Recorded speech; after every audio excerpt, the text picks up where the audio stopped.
and welcome to GameSack, and we are talking about games that cause polarizing opinion, again with explosives. This is our second episode dealing with games that cause polarizing opinions. Our first one was 5 or 6 years ago. A long time ago, and people love to get into arguments, so this is like the perfect kind of episode for that, so you guys can battle on which game you like, which game you don't like, and of course we love to read all the comments, which is really fun. Yeah. Anyway, let's just get right on into it.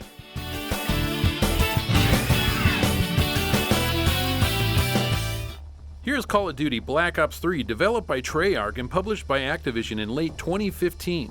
You can pick any of the Call of Duty games because every year each entry causes polarizing opinions. Well, why did I pick this one since there's so many other Call of Duty games? Well, that's simple. It was free! Believe it or not, some of the developers at Treyarch are fans of GameSack. They sent us a box of goodies from Black Ops 3 and each of us got a copy of the game that was signed by part of the development team. If that's not cool, then I don't know what is. Even if it wasn't free, I would have bought a copy of the game as I'm a fan of the series, especially the Black Ops titles.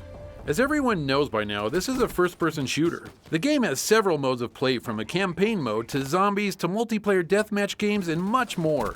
The campaigns are always fun to me as I actually like the stories that the characters follow. And to me, the best part is that the campaigns can usually be beaten in about 5 hours or so. In my mind, that's perfect, so I can get on with the other aspects of the game.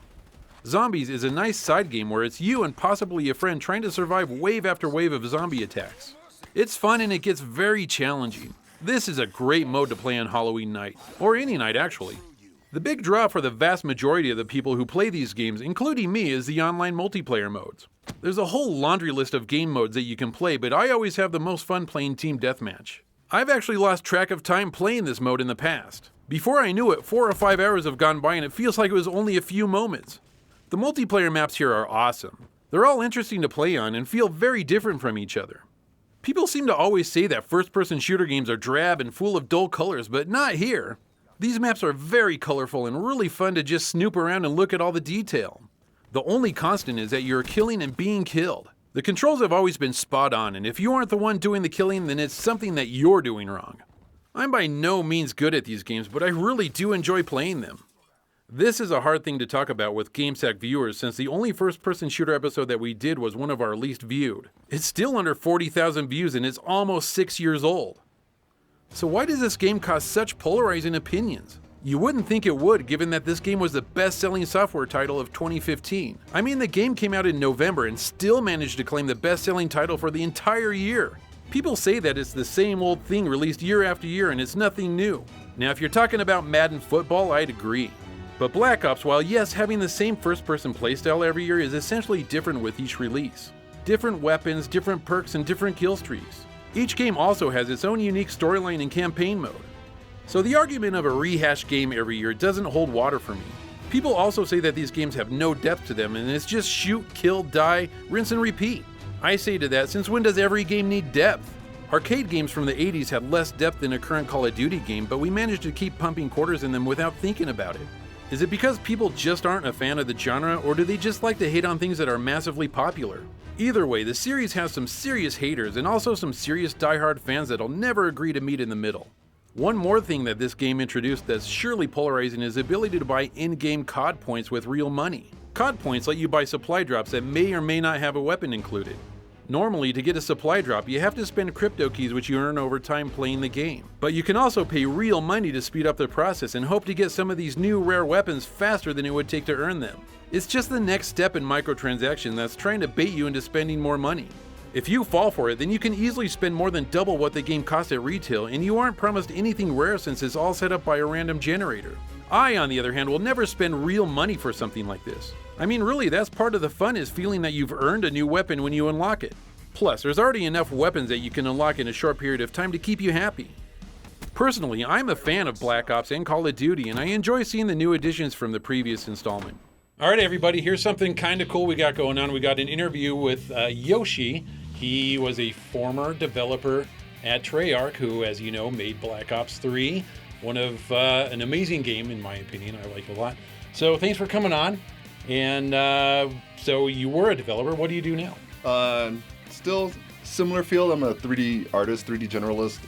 Right now I work at a company where we actually do the visual effects for The Walking Dead, Agents of S.H.I.E.L.D., some shows like that. Dude, that's some top shelf stuff right there. That's awesome. Yeah, thank you. Well, you guys are awesome. Well, thank you. So another question, Yoshi, with all the microtransactions within Black Ops 3, do the developers actually see a cut of that money coming in, or does that money actually just go to the bigwigs over at Activision?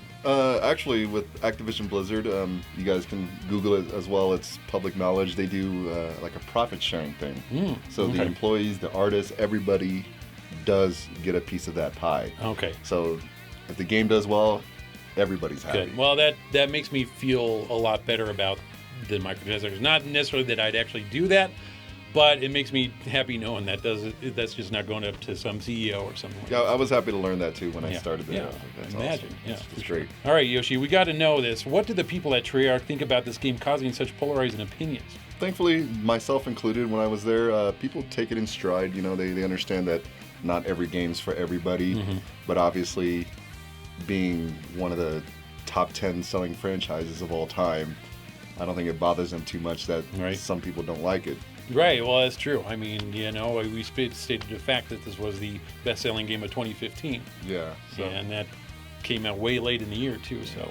Can't be mad at that. No, you can't be. So, you know, let people have their opinions, I guess. Couple serious questions here, like, did you buy a Nintendo Switch, and why is your name Yoshi? And does Mario abuse you or anything like that? I mean, Dude, Dave, get out of here. what? Real Dude, questions. those are questions. It does kind of look like Mario. Yeah, it does. Anyway, I've got a question for you, and it's the important one. And that is, what is your favorite video game system, and why is it the Sega 32X? Oh, the Mega Power. That's why. I like this guy.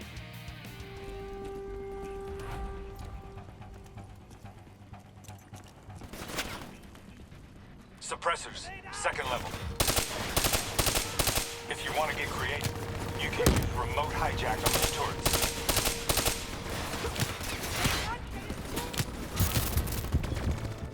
Let's check out Deadly Premonition on the Xbox 360 from Access Games. You can also get it on the PC and even the PlayStation 3. This is a survival horror game, and you play as a chain-smoking FBI agent named York and his imaginary friend named Zach. FBI Special Agent Francis York Morgan. Please, just call me York. That's what everyone calls me. A bizarre murder of a young woman has happened in a remote part of the country, and you are sent to investigate. And of course, it turns out that the local police do not want your help at all, and you both rub each other the wrong way, at least initially. There are lots of strange things going on in this town. You're constantly having weird hallucinations of being attacked by shadow demons. But are they hallucinations? Well, you better not tell anyone about these things, at least for now, just to be safe, because you do know that you're the only one seeing all this. This game is a very clear homage to Twin Peaks, which is a television show on TV. In fact, if the characters were ever so slightly different, this could be a Twin Peaks game. Agent York himself is pretty quirky. This is a good biscuit. I've never tasted a biscuit this delicious. He loves to talk to his imaginary friend about older movies, and stuff like that is always popping up in other conversations as well. An American Werewolf in London.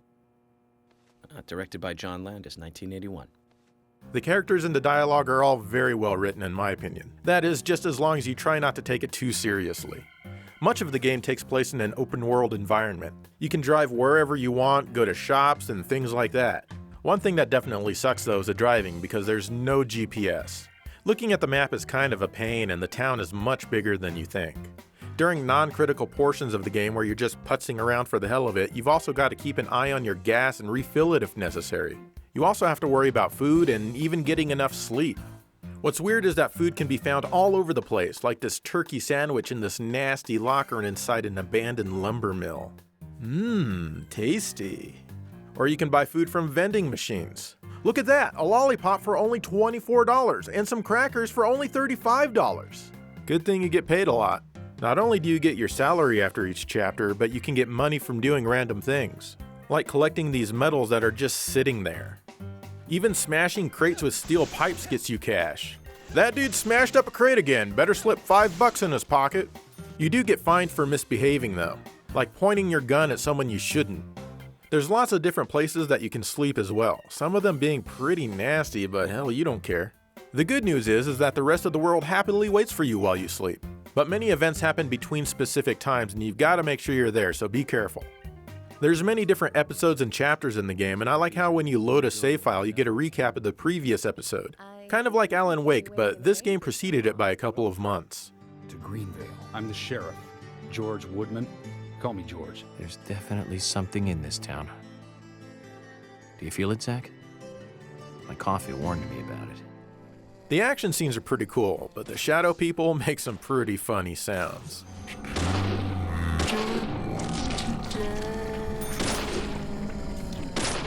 Great.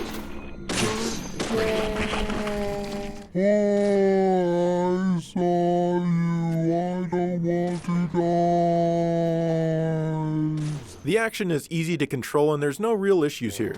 Well, except maybe for the QuickTime events. And that's because I always forget which color button is what on the Xbox controllers, and that may not be an issue for you. I should have just gotten the PlayStation 3 version, to be honest. Sometimes when the Raincoat Killer is near, the screen splits in two so you can see what he sees as you try to evade or otherwise deal with him. The frame rate drops into the single digits here, but otherwise it's really cool. Overall, the graphics are pretty bad, even for their time. The resolution seems very low. The polygons also seem minimal and the textures aren't very impressive at all. It has a very budget game feel to it. And York alludes to this in-game by talking about how bad low-budget movies look, but how yet they're still so very enjoyable. Well, I gotta agree with York in this case, because I personally feel that this game is great. Even the music helps out a lot with the game's quirkiness and enjoyability, but the sound itself is pretty bad. The worst possible sound effects are used in nearly every scenario. For example, footsteps in the rain sound like you're playing in your toilet water. Your car sounds like an electric lawnmower that's been verbally abused. And the character dialogue never stays centered. When the camera angle switches, the dialogue suddenly moves to a different speaker, even mid-sentence. And carefully figure the unsub's MO.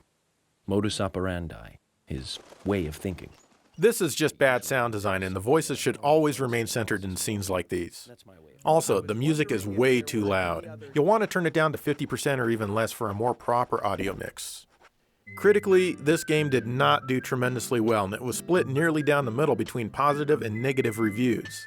Some reviewers loved it while others absolutely hated it. And I imagine those reviewers probably hate Twin Peaks as well. They probably expected the game to take itself much more seriously than it does. Now personally, I got this game many years ago brand new for cheap, and when I first tried it, I wasn't very impressed. In fact, I didn't even finish the prologue. But then a year or two later, I was told that it was a lot like Twin Peaks, so I tried it again. I couldn't even figure out how someone would think of Twin Peaks while playing this, and again, I didn't even finish the prologue. But seriously, you've got to get to the town before you experience how the game really is. It's got a cult following now, and I'm sure it still has its haters out there as well. But I sure as hell am not one of them.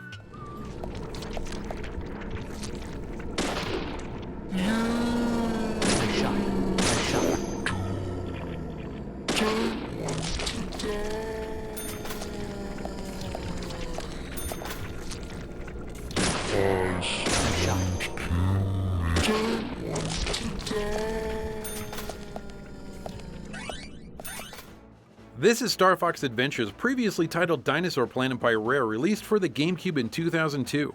I'll get to the Dinosaur Planet stuff soon, so just hold tight.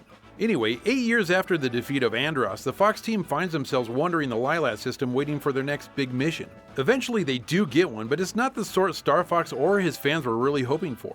Large chunks have been ripped off of Dinosaur Planet, and it's your job to help heal it. Not only that, but you have to save all the dinosaurs from the ruthless tyrant General Scales, who's a dinosaur himself. But you also have to save another fox named Crystal. The game starts with you playing as Crystal, who's searching for answers to her parents' death.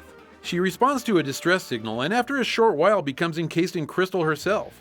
After this, then you get to play the game as Star Fox. He's on a peace mission, so he's not allowed to have his blaster. But he finds Crystal's staff that she lost, and he uses this as his main weapon. The gameplay is pretty similar to Zelda titles. Instead of finding pieces to the Triforce, you're finding Earth stones. These are held by Guardians on the 4 broken off chunks of the planet. And of course, just like a Zelda game, these are loaded with puzzles. Some of them are pretty easy to figure out, and some of them you have no clue what to do next. Luckily, you can talk to Slippy and he'll give you a hint on what you're supposed to do. Combat is really easy, as all of the enemies you face don't really put up much of a fight. They don't get too much tougher as the game goes on, and typically they don't drop anything for you to collect.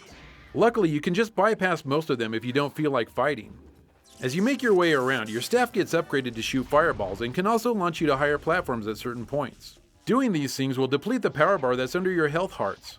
The game is super generous with items that will refill your health and power bar, so you don't have to worry about using them. Even in boss fights, these items regenerate, making it almost impossible to lose. The game is easy, but man is it fun to play. Roaming around the different areas of Dinosaur Planet is really enjoyable. Graphically, this game is beautiful. Rare really did a good job of making the world feel complete and really nice to look at. I like all the art styles and the way everything is made. So if this game is so fun, then why does it get such polarizing opinions? Well, firstly, it feels nothing like a Star Fox game, and that's because it wasn't meant to be. Rare started to develop Dinosaur Planet for the Nintendo 64. It was going to be their last and biggest game for this system until Nintendo started to meddle with it. Apparently, upon seeing the game's original main character, Miyamoto found it to be strikingly similar to Fox McCloud.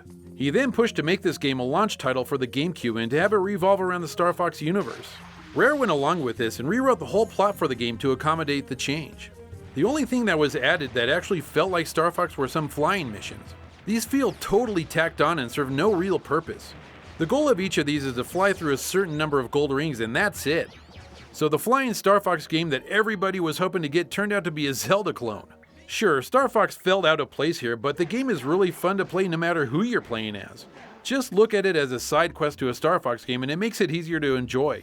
Despite all the concerns and grumbling fans, the game went on to sell approximately 1.75 million units. Now that's pretty good, but not nearly as good as the first two games in the series. So what side of the spectrum do you side with? Do you like this game, or do you wish Miyamoto would have left it alone to be an original title?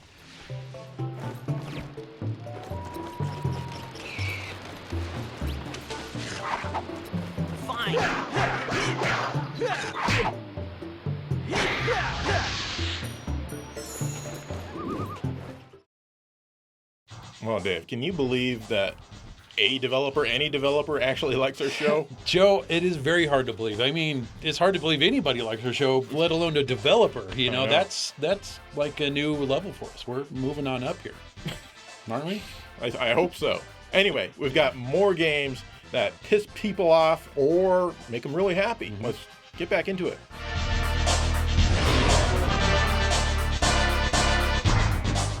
How about Resident Evil 5 from Capcom? That's right, another survival horror game. Well, not really. You can get this on almost any platform these days, but I'm playing it on the PS3 here. Once again, you're playing as Chris Redfield, and he's in Africa to arrest Ricardo Irving before he can sell his bioweapon to terrorist groups. And as you might imagine, that bioweapon has already gotten out of hand.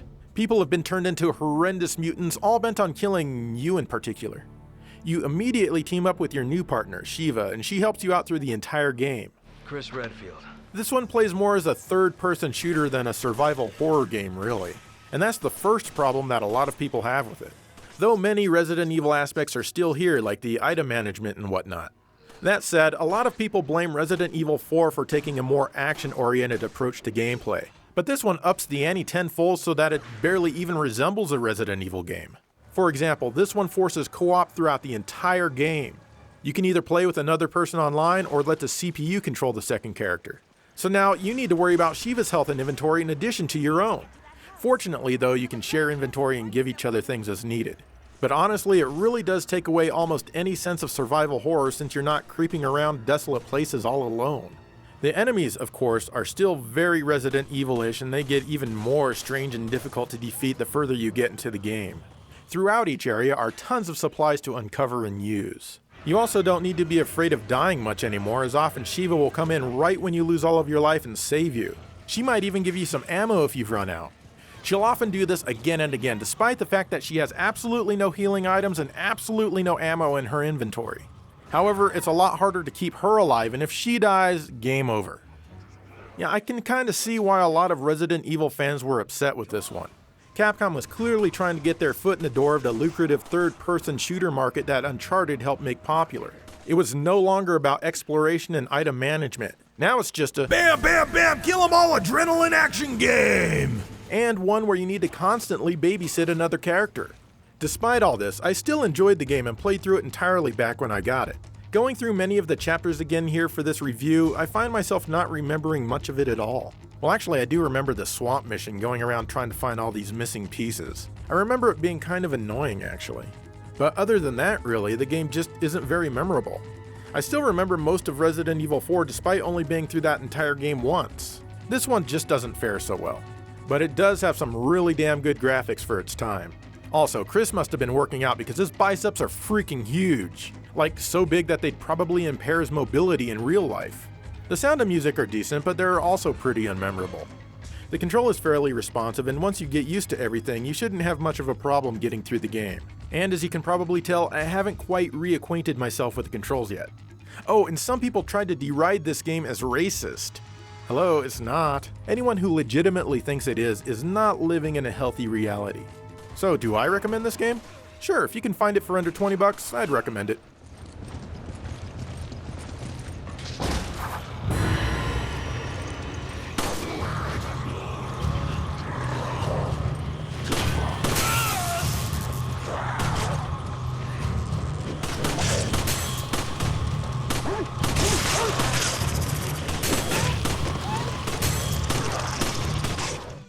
Here's Zelda 2, The Adventure of Link, which was released in 1988.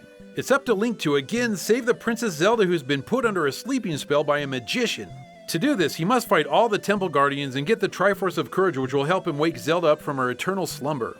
Not quite an original story, but it's still interesting. The first Zelda game was played in an overhead view, and it was new and really fun. This one took a completely different route and went with a side-scrolling view for its action stages, but an overhead view is still used to wander Hyrule.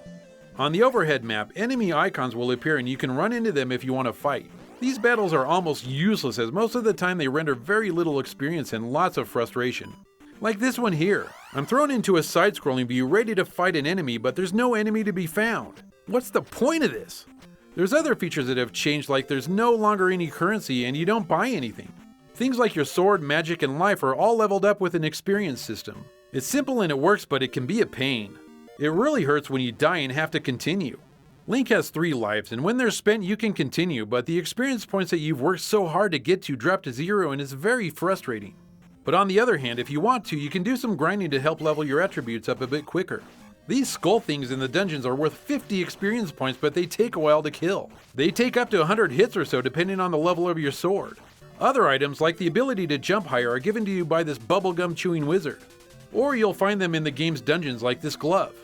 Speaking of dungeons, your goal is to place a crystal in the forehead of each of these statues. The dungeons can be confusing if you're not paying attention. I totally missed the map feature from the first game as it made getting around much easier. I'm not sure how they would have done it, but a map would have been nice here. But the dungeons are a good place to get experience points. Not only from the skull things that I mentioned, but most of the other enemies give you a nice chunk of experience as well. And of course, before you can set the crystal in the head of the statue, you have to fight a boss. New to this game are towns where you can get information. Some useful and some that make no sense, like, I am error. Huh, poor guy, did your parents tell you this, or did you figure out that you're an error all on your own? Besides entertaining dialogue like that, you can refill your life bar GTA style by following a woman into a house for some healing. Sexual healing. It doesn't show anything, but I know what's going on. Plus, you can take in the really bad architectural drawing of the town. None of the lines make sense in these places, and I'm amazed that the buildings are still standing. Besides the ugly towns, the graphics aren't bad, and I do like how everything else is represented. Enemies, dungeons, swamps, and other areas that you fight in look decent. The music is good, but not as good as the first game. I guess the overworld theme is good enough for some mediocre YouTube channels to rip off. So why the polarizing opinions? I mean, a lot of people like this game, but there's quite a few like me who don't think it's that great. I think the biggest mistake was going to a side-scrolling view for the action stages. While the controls are fine, the game just seems to be missing something. I think Nintendo knows this too, since we've never seen another Zelda game like this one, and for good reason. Link has a super small sword which is very annoying, and you have to be almost on top of your enemies to make contact. You might as well be using a butter knife, as that has more range. I don't like the fact that every time you die you must start all the way back in Zelda's bed. I mean at Zelda's bed. You then must traverse the whole land to get back to where you were. The game does have a save option, which is great. The problem is that to save the game you must spend all of your lives and save at the game over screen. If this were another game then I might like it more, but it's not. It's Zelda, so it should be held to a higher standard than other games. It might sound like I hate this game, but in reality I really don't. I think it's completely playable, but as far as Zelda games go, it's towards the bottom of my list. What are your thoughts on this one?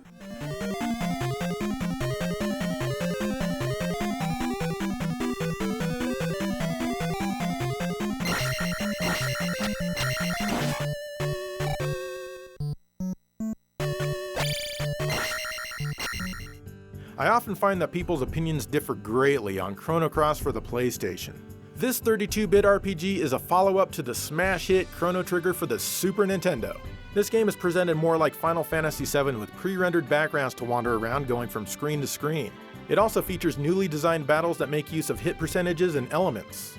You play as Surge, and you're tasked with finding out why you died as a kid in a parallel universe. And maybe you can save the world along the way if you get a chance.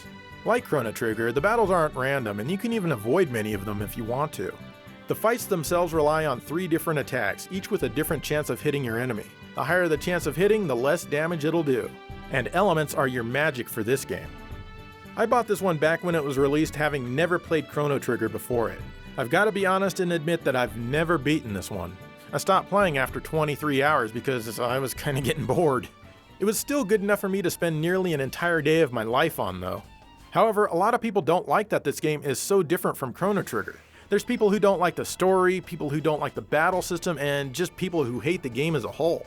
But on the flip side, there are others who absolutely love it. They love how the changes from Chrono Trigger make it feel fresh and exciting. They love the intricacies of the battle system with its percentage versus strength attacks. They love the dimension-traveling storyline. Looking at a small sample of reviews online and you'll find that people either love it or hate it. But one thing that I think that we can all love is the music. It's amazing, and Yasunori Mitsuda did a top-notch job here, and it's all quite memorable. The pre-rendered backgrounds are nice. I swear some of them look almost hand-painted instead of computer-rendered. Those are the ones that I really like. Overall, I'd say this is a well-presented game that's clearly not for everyone.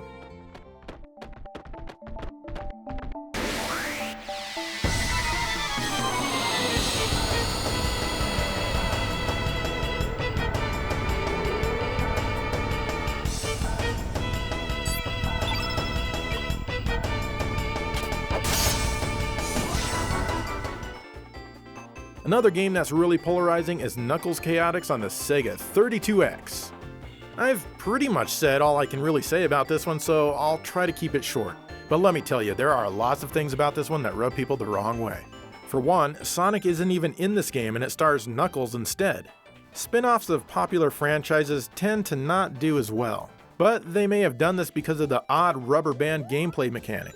Basically, you choose a partner and they're with you for almost the entire game. Yep, there's that forced co-op again. People love that.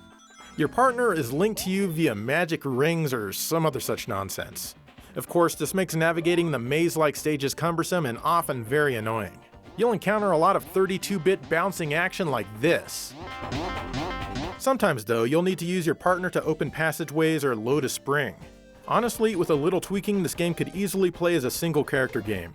And actually, you can still kind of play it that way as long as you pick up your partner and carry him wherever you go.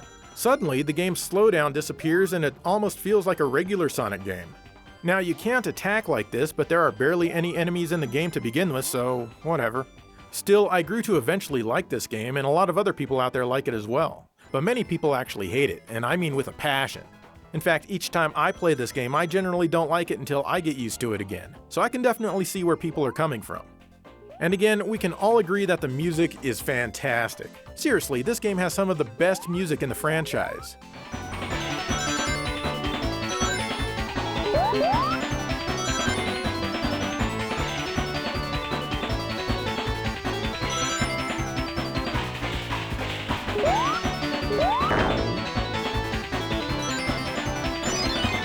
Alright, those are some more games that cause some polarizing opinions for you. And I'd like to know what you guys think about some of those titles. Me too, of course. You know, we obviously know our views on these, so post down below. We'll read your comments and we'll get in a couple fights with you because, of course, we're not going to agree with everything that you guys say, but that's part of the fun of the whole comment section. So go ahead, comment. We'll reply, maybe. I don't know. Maybe. So. And tell us what other games you feel have polarizing opinions. And in the meantime, thank you for watching GameSack.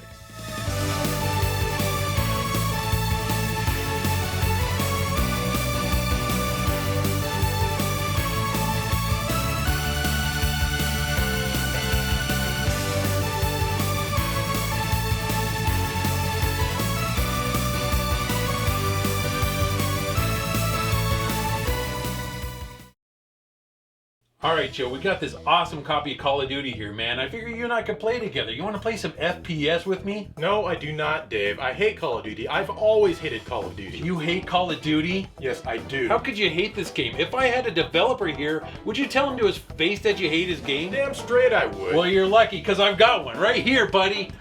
You helped develop Call of Duty. Oh, I hate Call of Duty. And you know what I'm gonna do about it, don't you? Dude, don't shoot him. Okay. That just happened. I need a supply drop. Whoa. Well, I need a supply drop too.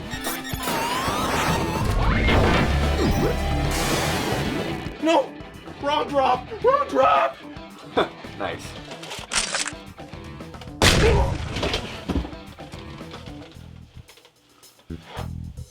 Always wanted this. Thanks for the snatcher.